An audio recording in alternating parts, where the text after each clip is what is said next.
Film के शुरू में दिखाते हैं कि धरती पर बड़े बड़े टाइटन्स ने हमला कर दिया, जिसके नतीजे में धरती की लगभग सारी आबादी खत्म हो जाती है और जो लोग बच जाते हैं वो खुद को बचाने के लिए ऊंची ऊंची दीवारें खड़ी कर लेते हैं ताकि टाइटन्स दीवार के दूसरी तरफ ना आ पाए। और इसी तरह कई साल बीत जाते हैं और 100 साल बाद दिखाया जाता है कि लोग टाइटन्स को भूल चुके हैं, लेकिन आज भी दीवारों की दूसरी तरफ जाने की इजाजत किसी को भी नहीं है। और दीवार के अंदर रहने वाले जो लोग हैं उनको 3 सेक्टर्स में बांट दिया गया है। सबसे पहले आता है सेक्टर 1, जिसमें बहुत अमीर तबका रहता है जो इस पूरे के पूरे शहर पर राज करता है।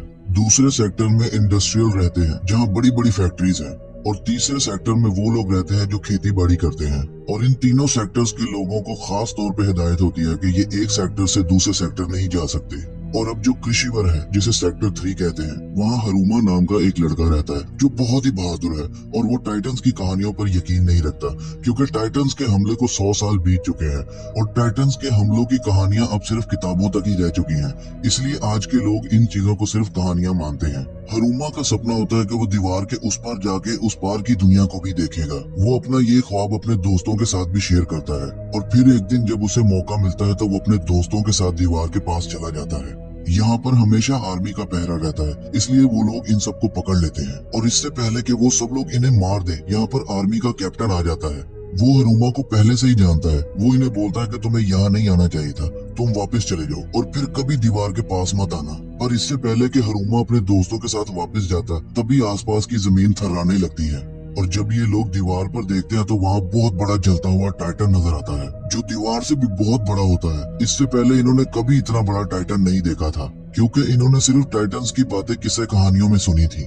लेकिन ये एक जायंट टाइटन है जो अपने पैरों से दीवार को ठोकर मारने लगता है, जिससे दीवार काफी डैमेज हो जाती है, जिसके बाद दीवार में एक छेद हो जाता है। इसके बाद कैप्टन अपने सोल्जर्स को कहता है कि इस टाइटन पर हमला कर दो, लेकिन यहाँ पर जो सोल्जर्स के पास हथियार हैं उन्हें सरकार ने इस्तेमाल करने से मना किया होता है। और इसके अगले ही पल वो टाइटन वहाँ से हवा में गायब हो जाता है। अब वहाँ किसी को भी कुछ समझ नहीं आ रहा होता कि वो टाइटन कहाँ से आया था और कहाँ चला गया। अब वो जो हमले के बाद दीवार में छेद हुआ है, उसमें से बहुत बड़े टाइटन्स दीवार के उस पार से अंदर आ जाते हैं, जो इंसानों की तरह दिखते हैं, लेकिन उनका साइज इंसानों से बहुत बड़ा होता है। आर्मी के सोल्जर्स अब समझ जाते हैं कि ये टाइटन्स अब इंसानों पर हमला करने वाले हैं, इसलिए इनके पास जो तोप होती है उनके साथ ये उन टाइटन्स पर हमला करते हैं। इस हमले के बाद वो टाइटन्स काफी जख्मी हो जाते हैं, लेकिन देखते ही देखते वो रिकवर हो जाते हैं, यानी कि इन टाइटन्स को मारा नहीं जा सकता। और इसके बाद वो टाइटन्स इंसानों पर हमला कर देते हैं, वो कई लोगों को मार देते हैं। अब चारों तरफ अफरा तफरी होती है, इंसान अपने आप को बचाना चाहते हैं, इसीलिए यहाँ पर जो बहुत बड़ा हॉल है सब लोग उसमें जाने लगते हैं।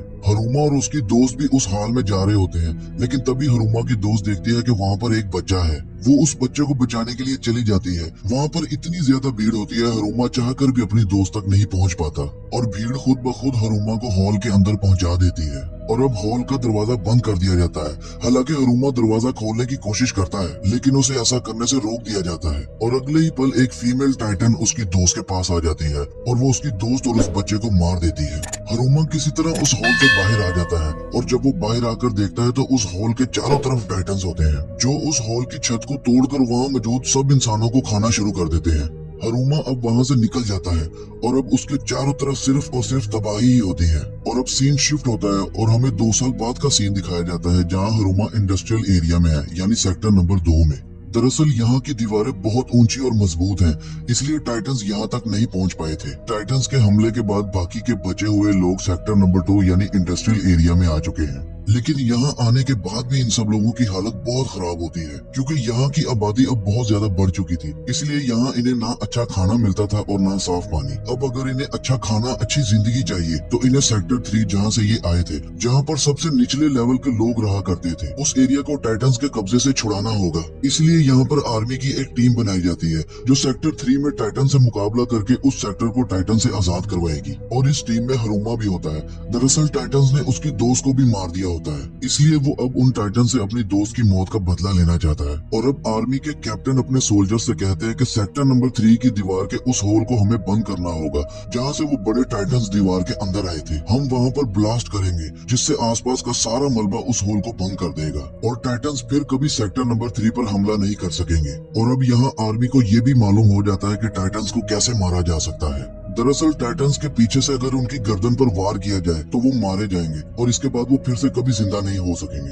और अब रात के वक्त ये पूरी की पूरी सोल्जर्स की टीम एरिया नंबर 3 में एंटर कर जाती है। और जब ये थोड़ा सा आगे जाते हैं तो वहाँ पर इन्हें एक बच्चे के रोने की आवाज सुनाई देती है। यहाँ पर जो फीमेल सोल्जर होती है वो उस बच्चे की मदद करने के लिए जहाँ से आवाज आ रही होती है उस तरफ चल पड़ती है। हरुमा भी उसके पीछे पीछे चला जाता है और जब ये उस आवाज का पीछा करते हुए वहाँ पहुँचते हैं तो ये देखते हैं ये किसी इंसान का नहीं बल्कि टाइटन्स का बच्चा है। वो बहुत ही बड़ा होता है और वो ऊपर से नीचे गिर जाता है। वो जोर जोर से रोने लगता है जिस वजह से सारे टाइटन्स जाग जाते हैं और वो सब टाइटन्स हरुमा और फीमेल सोल्जर के पीछे पड़ जाते हैं। और अब यहाँ पर जो कमांडर होता है वो अपनी पूरी फौज और असला बारूद लेकर यहाँ से निकल जाता है।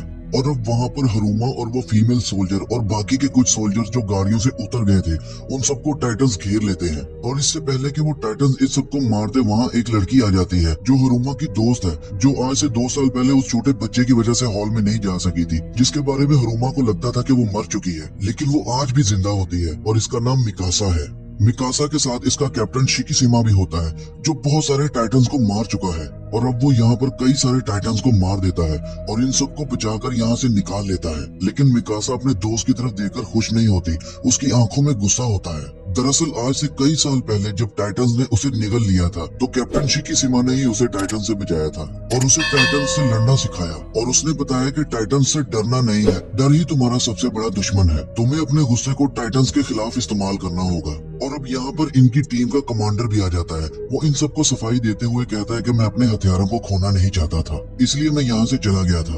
और अब इनके पास जो एक्सप्लोसिव होता है उन्हें ये गाड़ियों में लोड करना शुरू कर देते हैं और इससे पहले कि ये लोग दीवार के लिए निकलते इन पर टाइटन्स हमला कर देते हैं और वो इनके 2 लोगों को मार भी देते हैं। और तभी इनकी एक्सप्लोसिव से भरी हुई गाड़ी को यहाँ से कोई चुरा कर ले जाने लगता है। यहाँ पर एक लेडी होती है जिसके हस्बैंड को टाइटन ने मारा था। एक्सप्लोसिव वाली गाड़ी को उस आदमी से छीनकर टाइटन के बीचों बीच ले जाती है और इसके बाद एक बहुत बड़ा धमाका होता है जिसमें बहुत सारे टाइटन जख्मी हो जाते हैं, लेकिन देखते ही देखते वो लोग रिकवर हो जाते हैं क्योंकि टाइटन्स को सिर्फ उनकी गर्दन पर ही वार करके मारा जा सकता है। और अब कमांडर देखता है कि पूरा का पूरा एक्सप्लोसिव अब खत्म हो चुका है, इसलिए वो यहाँ से निकल जाता है और बाकी बचे लोगों को टाइटन्स अब चारों तरफ से घेर लेते हैं। और तभी हरुमा को कैप्टन शिकिशिमा की बात याद आती है कि अपने डर और गुस्से को टाइटन्स के खिलाफ इस्तेमाल करना होगा, ना कि उनसे डरना होगा, तभी उन्हें मारा जा सकता है। वो अपने गुस्से का इस्तेमाल करता हुआ टाइटन्स पर हमला कर देता है और इस हमले में वो कई टाइटन्स को मार भी देता है। और तभी उस पर एक टाइटन हमला कर देता है जिसमें उसकी एक टांग कट जाती है।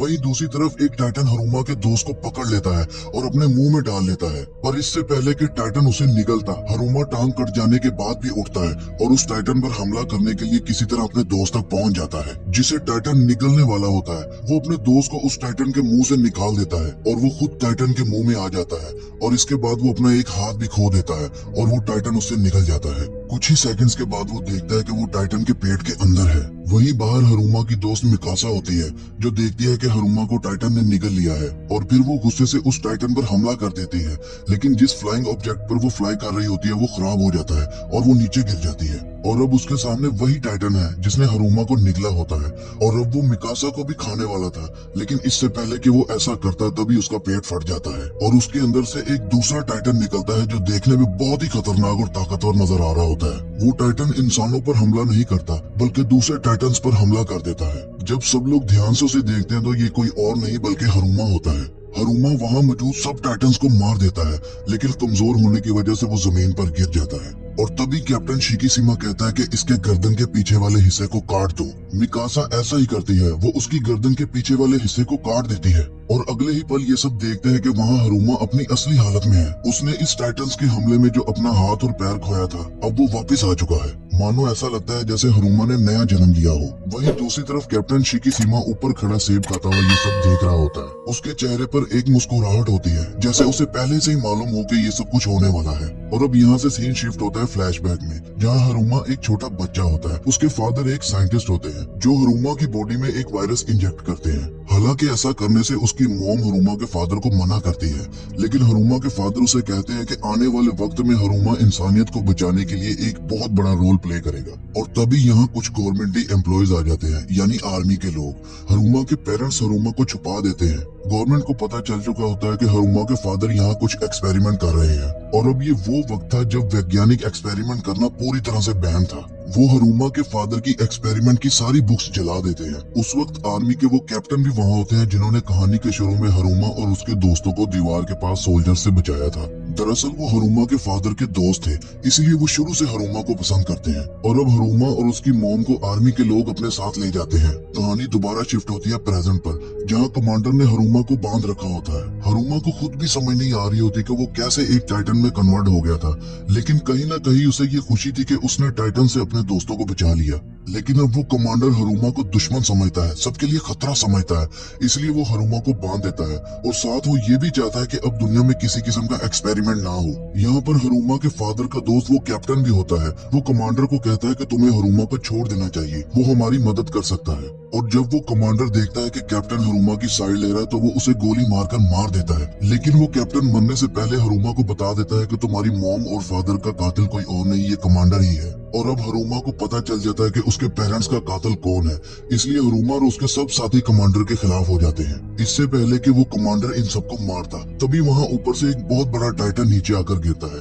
वो टाइटन इन सब पर हमला कर देता है और इस हमले में वो कमांडर भी मारा जाता है। और अब वो टाइटन हरुमा को लेकर यहाँ से निकल जाता है। और अब वहाँ जो बचे हुए हरुमा के दोस्त होते हैं, उन्हें कुछ समझ नहीं आ रहा होता कि वो अब क्या करें। वहीं दूसरी तरफ हरुमा को दिखाते हैं, जिसके सामने कैप्टन शिकिशिमा होते हैं। वो हरुमा को बताता है कि टाइटन्स को किसी और ने नहीं बल्कि इंसानों ने ही बनाया है। और वो बताता है कि तुम्हारे फादर ही वो साइंटिस्ट थे जिन्होंने ये एक्सपेरिमेंट किया था। दरअसल वो आर्मी के लिए एक बहुत ही खतरनाक जैविक हथियार बना रहे थे, लेकिन उन जैविक हथियारों को वो कंट्रोल नहीं कर पाए और वो वायरस बहुत जल्द दुनिया में फैल गया, जिससे इंसान टाइटन्स में बदल गए और उन्होंने इंसानों के ऊपर ही हमला कर दिया और उन्हें खाना शुरू कर दिया। शिकिशिमा ने ये भी बताया कि तुम्हारे फादर टाइटन्स को खत्म करना चाहते थे, इसके लिए उन्होंने बहुत सारे एक्सपेरिमेंट्स भी किए और एक वैक्सीन भी बनाई जिसे उन्होंने तुम्हारी बॉडी में इंजेक्ट भी किया था। लेकिन इससे पहले कि वो अपने एक्सपेरिमेंट को कंप्लीट करते और सारी दुनिया से टाइटन्स को खत्म करते, उन्हें मारकर उनका एक्सपेरिमेंट बीच में ही रोक दिया गया। लेकिन जो वैक्सीन तुम्हारे फादर ने तुम्हें इंजेक्ट की थी, उसकी वजह से तुम उन सब टाइटन्स का मुकाबला कर सकते हो और तुम किसी भी वक्त टाइटन में बदल सकते हो। और मैं ये बात हमेशा से जानता था। मैं इस गवर्नमेंट के बहुत खिलाफ हूँ, क्योंकि ये लोग बहुत डरपोक है। ये उन टाइटन्स का मुकाबला करने की बजाय बहुत बड़ी बड़ी दीवारों के पीछे हमेशा के लिए छुपना चाहते हैं, जबकि मैं टाइटन्स को मारकर दुनिया को इनसे आजाद करना चाहता हूँ। हरुमा को उसकी बात सही लगती है, इसलिए वो उसका साथ देने के लिए राजी हो जाता है। वहीं दूसरी तरफ हरुमा के दोस्तों को दिखाते हैं, जिन्हें एक बहुत बड़ा बॉम्ब मिलता है, जो टाइटन्स के आने के भी हजारों साल पहले इंसानों के बीच हुई जंग में बचा था। वो उसे ट्रक में लोड करके दीवार के उस होल के पास जाते हैं जहाँ से टाइटन सेक्टर 3 में दाखिल हुए थे। और तभी उनके सामने कैप्टन शिकिशिमा आ जाता है। वो उन्हें कहता है कि हम इस बॉम्ब का इस्तेमाल दीवार का होल बंद करने के लिए नहीं, बल्कि सेक्टर नंबर 2 की दीवार को डिस्ट्रॉय करने के लिए करेंगे। दीवार गिरने से वो लोग मजबूर हो जाएंगे टाइटन से लड़ने के लिए, और यही एक रास्ता है मिलकर उन टाइटन से लड़कर उन्हें खत्म करने का, वरना हम सारी जिंदगी इन दीवारों के पीछे कैद होकर रह जाएंगे। और टाइटन्स के मरने के बाद हम इस गवर्नमेंट को भी गिरा देंगे, जिसके बाद हम इन सेक्टर्स की बंदिश से आजाद होकर एक समान जी सकेंगे। लेकिन हरुमा और उसके दोस्तों को ये बात बिल्कुल भी ठीक नहीं लगती, क्योंकि ऐसा करने से बहुत सारे मासूम लोगों की जान जा सकती है। और इसके बाद हरुमा उसके खिलाफ हो जाता है और शिकिशिमा देखते ही देखते एक बहुत बड़े टाइटन में बदल जाता है। और यहाँ हमें पता चलता है कि हरुमा को कमांडर से बचाने वाला और कमांडर को मारने वाला कोई और नहीं बल्कि शिकिशिमा ही था। और अब यहाँ पर शिकिशिमा जो टाइटन बन चुका है, उसे रोकने के लिए हरुमा भी टाइटन बन जाता है। और अब इन दोनों टाइटन्स में बहुत घमासान फाइट होती है, लेकिन शिकिशिमा हरुमा से बहुत ज्यादा ताकतवर और स्ट्रॉन्ग होता है, इसीलिए वो हरुमा पर हावी हो जाता है। लेकिन हरुमा भी उससे हार नहीं मानता, उसका पूरा मुकाबला करता है और इस सब फाइट के आखिर में वो शिकिशिमा को हरा देता है। और इसके बाद जो उनके पास बॉम्ब होता है, उसे हरुमा उठाकर दीवार के उस होल में लगा देता है जहाँ उन्हें लगाना चाहिए था।